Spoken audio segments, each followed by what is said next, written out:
நாம் ஒருங்கிணைந்து வாசிக்க இருக்கிறோம்.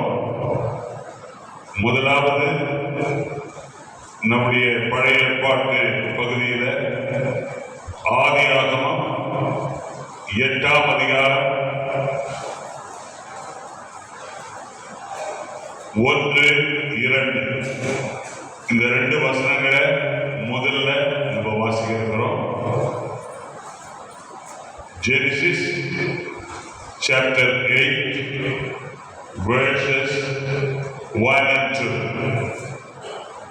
ஆதியாகமம் 8ஆம் அதிகாரம் முதல் 2 வசனங்களை நாம் சேர்ந்து வாசிப்போம். தேவன் நோவாவையும் அவருடனே பேழையில் இருந்த சகல காட்டு மிருகங்களையும் சகல நாட்டு மிருகங்களையும் நினைத்தருளினார். தேவன் பூமியின் மேல் காற்றை வீசப்படினார்.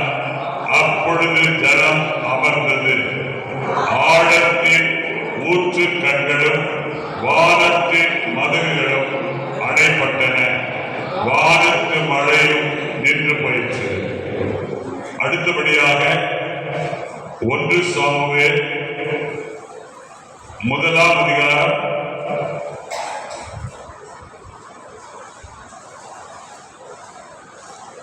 18-19 2 வசனங்களை நாம் வாசிப்போம். 1 சாமுவேல் 1ஆம் அதிகாரம் 18-19 2 வசனங்கள். The book of 1 Samuel chapter 1 verses 18 and 19. 1 Samuel 1ஆம் அதிகாரம் 18-19.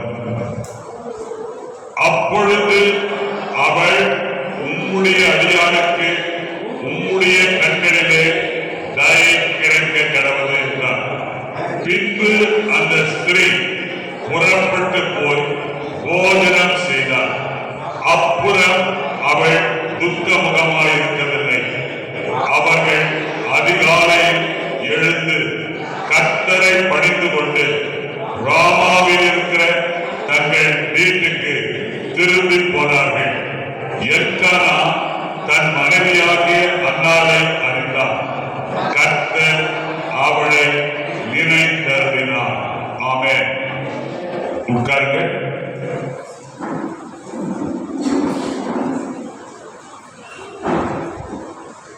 நம்முடைய பிதாவாகிய தேவனாலும் கர்த்தராகிய இயேசு கிறிஸ்துவினாலும் உங்களுக்கு கிருபையும் சமாதானமும் உண்டாவதாக. ஆமென். தேவனுடைய அளவற்ற கிருபையினாலே 2025ஆம் வருஷத்துல நாம் 10 மாதங்களை கடந்து 11வது மாதத்துக்குள்ள பிரவேசிக்க கர்த்தர் நமக்கு கிருபை பாராட்டுகிறார்.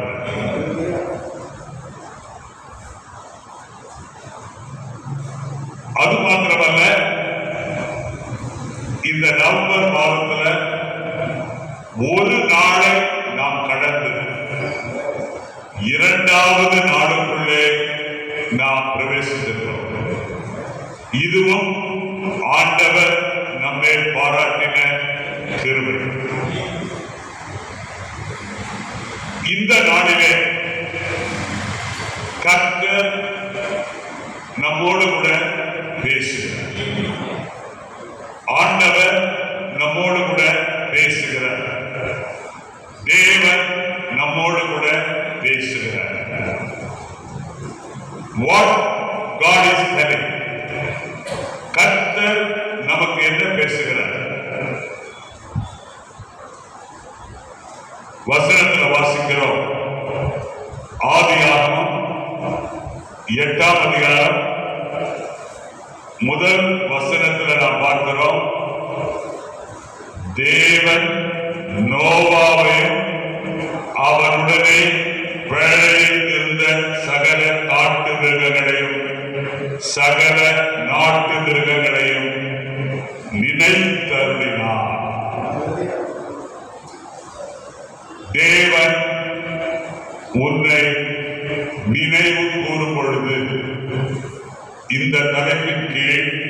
இன்றைக்கு நாம் செய்தியை பார்க்கிறோம்.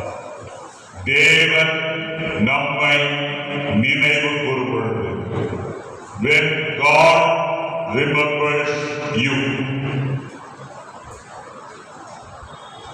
தேவன் நோவாவையும் அவனுடனே பேழையில் இருந்த சகல காட்டு மிருகங்களையும் சகல நாட்டு மிருகங்களையும் நினைத்தருளினார். அந்த நினைத்தருளினார் என்கிற வார்த்தையை நீங்க மிக கவனமா பார்க்கணும். அடுத்தபடியாக 1 சாமுவேல் புஸ்தகம் 1ஆம் அதிகாரம் 19ஆம் வசனத்தில் நீங்க பார்த்தீங்கன்னா, அவர்கள் அதிகாலையில் எழுந்து கர்த்தரை பணிந்து கொண்டு ராமாவில் இருக்கிற தங்கள் வீட்டுக்கு திரும்பி போனார்கள். எல்கானா தன் மனைவியாகிய அன்னாளை அறிந்தார். கர்த்தர் அவளை நினைத்தருளினார். இன்றைக்கு நான் முழு வசனத்தை பார்க்க சொல்லல, 2 வார்த்தையை நீங்க பார்க்கணும். ஒன்று, ஆதியாகமம் 8:1 நினைத்தருளினார், அந்த வார்த்தையை பாருங்க. 2வது 1 சாமுவேல் 1:19 கர்த்தர் அவளை நினைத்தருளினார். இன்றைக்கு இந்த ஆலயத்துக்கு நீங்கள் எல்லாரும் வந்திருக்கிறீர்கள், கர்த்தருக்கு ஸ்தோத்திரம். ஆனால் எத்தனை பேருக்கு தெரியும், நம்முடைய சொந்த பிள்ளைகள் நம்மை மறக்கும் போது, நம்முடைய கணவன் நம்மை மறக்கும் போது, நம்முடைய மனைவிகள் நம்மை மறக்கும் போது, நம்முடைய தாய் நம்மை மறக்கும் போது, நம்முடைய தகப்பன் நம்மை மறந்துவிடும் போது, நம்முடைய உற்றார் உறவினர்கள் நம்மை மறக்கும் போது, நம்மை நினைக்காமல் விட்டு போகும்போது, கர்த்தர் நம்மை நினைவாய் இருக்கிறார். அல்லேலூயா, அல்லேலூயா. பிரியமானவர்களே, பிதாவாகிய நம்முடைய தேவனாலும் குமாரனாகிய இயேசு கிறிஸ்துவினாலும் உங்களுக்கு கிருபையும் சமாதானமும் உண்டாவதாக. ஆமென்.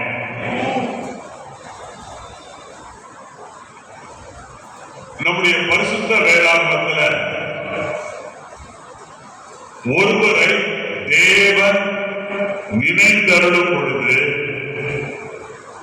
அது அவர் ஒருபோதும் உங்களை கைவிடவில்லை, மறக்கவில்லை என்று அர்த்தம். When God says that He remembers you, it means that He never forgets you, never deserts you. ஆகவே கர்த்தருக்குள் அருமையானவர்களே, தேவன் இன்றைக்கு நம்முடைய வாழ்க்கைக்கு நேராக ஒரு சமிச்சை அனுப்புகிறார். தேவன் ஒரு நபருடைய வாழ்விலே ஒரு வல்லமையான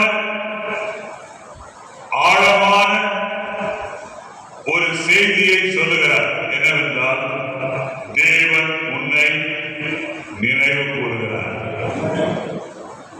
அவர் நம்மை நினைவு கூறும் பொழுது அந்த நினைவு கூறுதல் மூலமாய் நமக்கு என்னென்ன கிடைக்கும்? முதலாவது ஆதரவு கிடைக்கும். தேவனுடைய ஆதரவு கிடைக்கும், தேவனுடைய கிருபை கிடைக்கும், தேவனுடைய விடுதலை கட்டவிழ்க்கப்படும். அல்லேலூயா, ஆமென். அது மாத்திரமல்ல, தேவன் நம்முடைய வாழ்க்கையை மறுமலர்ச்சி அடைய செய்வார். அது மாத்திரமல்ல, அவருடைய வாக்குத்தத்தங்கள் நம்முடைய வாழ்க்கையில நிறைவேறும். நான் உங்களுக்கு சொன்னேன், தேவன் உங்கள் மேல் நினைவாய் இருக்கிறார் அப்படின்னு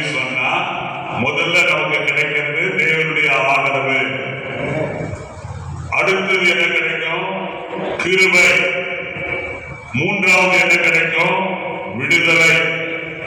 நான்காவது என்ன கிடைக்கும்? மறுமலர்ச்சி. ஐந்தாவது என்ன கிடைக்கும்? அவர் உனக்கு ஜனவரி மாதம் சொன்ன அந்த வாக்கு தத்தங்கள் எல்லாம் நிறைவேறும். இன்றைக்கு நாம் சிந்திக்க வேண்டிய முதல் காரியம், தேவன் நினைந்தருளினார் என்றால் அதனுடைய அர்த்தம் என்ன? அதனுடைய அர்த்தம் என்னன்னா, தேவன் உன் வாழ்க்கையில ஒருவரை நினைந்தருளினார் என்று பரிசுத்த வேதாகமம் நமக்கு சொல்லும் பொழுது, ஒரு நபருடைய வாழ்க்கையில அது தேவனுடைய ஈடுபாட்டை, குறுக்கீட்டை குறிக்கிறது.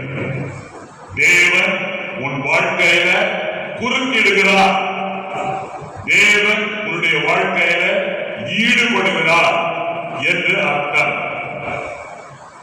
தேவன் நம்முடைய வாழ்க்கையில நடக்கக்கூடிய சம்பவங்களை அவர் போகின்ற போக்கில் விட்டுவிடாமல், யாரை அவர் நினைந்தருளுகிறாரோ அவர்களுடைய சம்பவங்களில் மாற்றம் உண்டு பண்ணும்படியாக தேவன் அவர்களுடைய வாழ்க்கையில அடி எடுத்து, காலடி எடுத்து வைத்து அந்த சம்பவங்களை, தீமையாயிருக்கிற சம்பவங்களை, மோசமாயிருக்கிற சம்பவங்களை அவர் மாற்றி அமைக்கிறார். அல்லேலூயா, ஆமென். அடுத்தபடியாக, தேவன் உன்மேல் நினைவாய் இருக்கிறார் அப்படின்னா அதனுடைய அர்த்தம் என்ன? தேவன் ஆபிரகாமோடு என்ன செய்தார்? உடன்படிக்கை செய்தார். ஆபிரகாமோடும் ஈசாக்கோடும் யாக்கோபோடும் தேவன் உடன்படிக்கை செய்து அந்த உடன்படிக்கையை காப்பதில் தேவன் உண்மை உள்ளவராய் இருக்கிறார். அல்லேலூயா, அல்லேலூயா. ஆகவே கர்த்தருக்குள் அன்பானவர்களே, தேவன் நம்மை இன்றைக்கு இந்த நவம்பர் மாதம் 2ஆம் தேதி தேவன் நம்மை நினைவு கூறுகிறார், நம்மை நினைவாய் இருக்கிறார் என்றால் அர்த்தம். அவருடைய தேவன் நம்மை நினைவு கூறும் பொழுது அவருடைய உறுதியான அன்பின் படியும் உண்மையத்துவத்தின் படியும் அவர் செயலாற்றி அவர் வாக்குத்தத்தம் பண்ணினவைகளை உங்கள் வாழ்க்கையில நிறைவேற்றுவார். தேவன் தம்முடைய அன்பின் நிமித்தம் அன்பிலே உறுதியாயிருந்து அவருடைய உண்மையத்துவத்தின் படியும் அவர் செயலாற்றி அவர் வாக்குத்தத்தம் பண்ணினவைகளை, ஜனவரி மாசம் வாக்குத்தத்தம் பண்ணினவைகளை, பிப்ரவரி மாசம் வாக்குத்தத்தம் பண்ணினவைகளை, தொடர்ந்து வருகிற மாதங்களிலே வாக்குத்தத்தம் பண்ணினவைகளை எல்லாம் இந்த 11வது மாதம் நிறைவேற்றுவார். அல்லேலூயா, அல்லேலூயா. ஆதியாகமம் 8:1 வாசிக்கிறோம். தேவன் வாசிக்க, தேவன் நோவாவையும் அவனுடன் பேழையில் இருந்த சகல காட்டு மிருகங்களையும்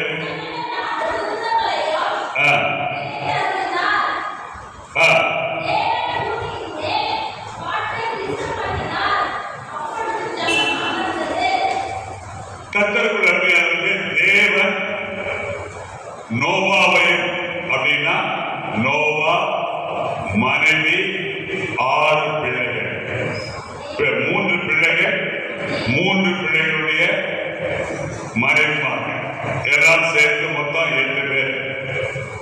அது மாத்திரமல்ல, அந்த குடும்பத்துடனே இருந்த சகல காட்டு மிருகங்களையும் சகல நாட்டு மிருகங்களையும் நினைத்தருளினார் அப்படின்னா என்ன அர்த்தம்? நினைத்தருளினார் என்ன அர்த்தம்?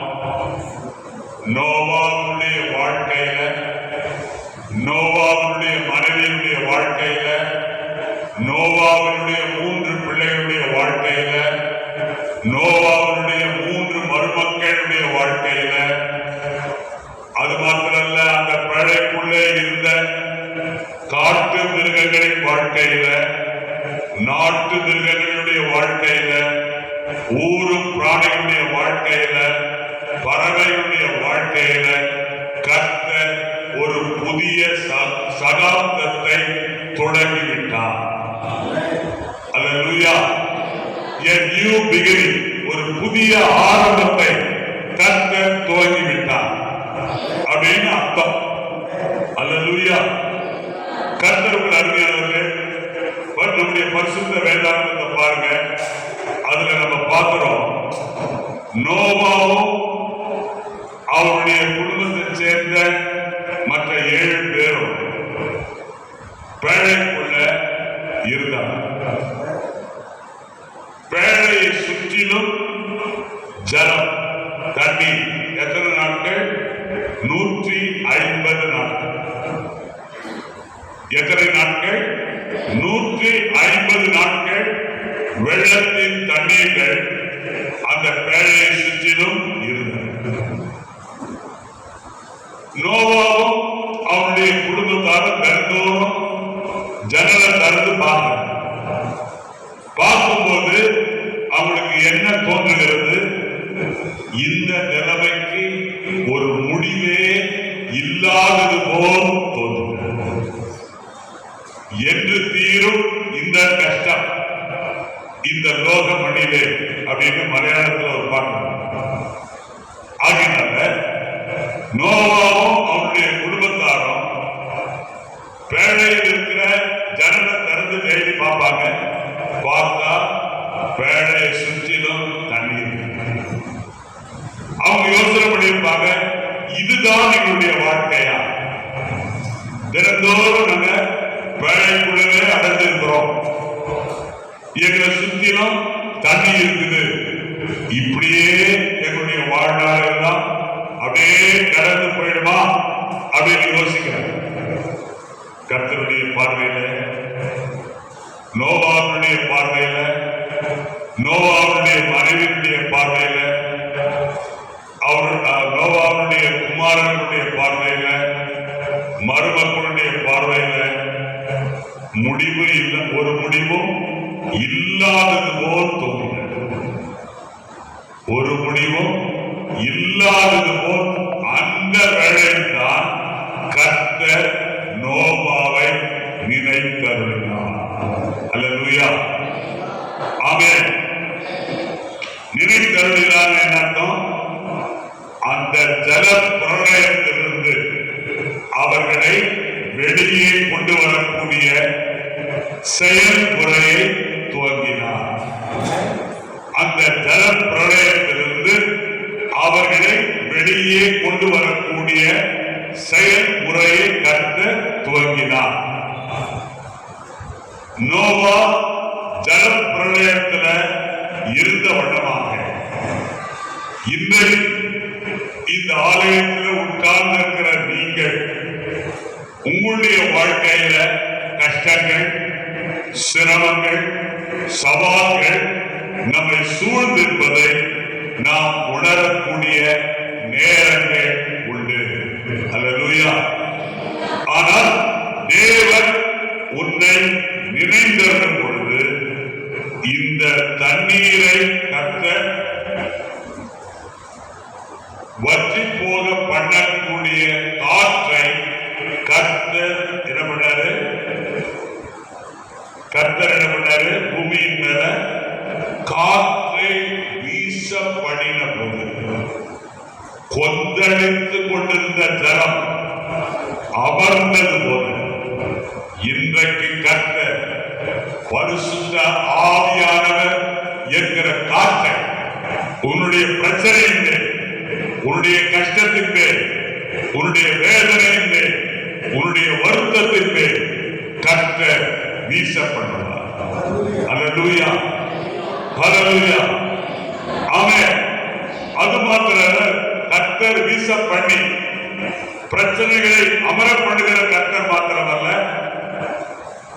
துன்பங்களை அமர பண்ணுகிற கர்த்தர் மாத்திரமல்ல, வேதனைகளை கர்த்தர் அமர பண்ணுகிறது மாத்திரமல்ல, ஆண்டவர் உன்னை பாதுகாப்பான ஒரு இடத்துக்கு கொண்டு வருவார். அல்லேலூயா, அல்லேலூயா, ஆமென். பாதுகாப்பான இடத்துக்கு கொண்டு வந்து அநாதையாய் உன்னை விட மாட்டார். அவர் என்ன செய்வார் என்றால் உன் வாழ்க்கையை மறுசீரமைப்பார். உன் வாழ்க்கையை மறுசீரமைப்பார். உன்னுடைய தற்போதைய சூழ்நிலையில அவர் கடந்து வர ஆரம்பித்து விட்டார். உன்னுடைய சூழ்நிலை ஒரு கேள்விக்குறியாக இருக்கிறது. இனி என்ன நடக்கும்? இனி எப்பொழுது எனக்கு விடிவு காலம் வரும்? என்னுடைய பிரச்சனை தீருமா? என்னுடைய கஷ்டம் மாறுமா? என்னுடைய வேதனை மாறுமா என்று யோசிக்கிறாயா? அருமையான சகோதரியே, அருமையான சகோதரனே, கர்த்தர் உன்னுடைய நிலைமையில, உன்னுடைய சூழ்நிலையில அவர் கடந்து வந்துவிட்டார். ஆமென், அல்லேலூயா. வாசிங்க ஆதியாகமம் 30ஆம் அதிகாரம் 22ஆம் வசனம். ஆதியாகமம் 30:22. தேவன் ராகேலை நினைத்தருளினார். அவளுக்கு தேவன் செவி கொடுத்து அவள் கர்ப்பம் தரிக்கும்படி செய்தார். அவள் கர்ப்பவதியாகி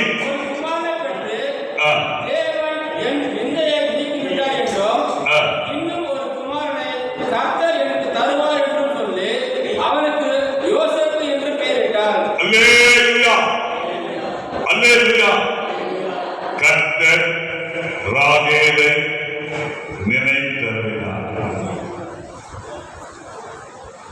ஆமென், அல்லேலூயா. யாக்கோபின் மனைவியாகிய ராகேல் பல ஆண்டுகள் மரணியாயிருந்தார். அவருடைய சகோதரியாகிய லேயாவிற்கு தொடர்ந்து பிள்ளைகள் பிறந்து கொண்டே இருந்தார். ராகேலுடைய வாழ்க்கை துயரத்திலும் துக்கத்திலுமாய் இருந்தது. ராகேல் மனுஷன்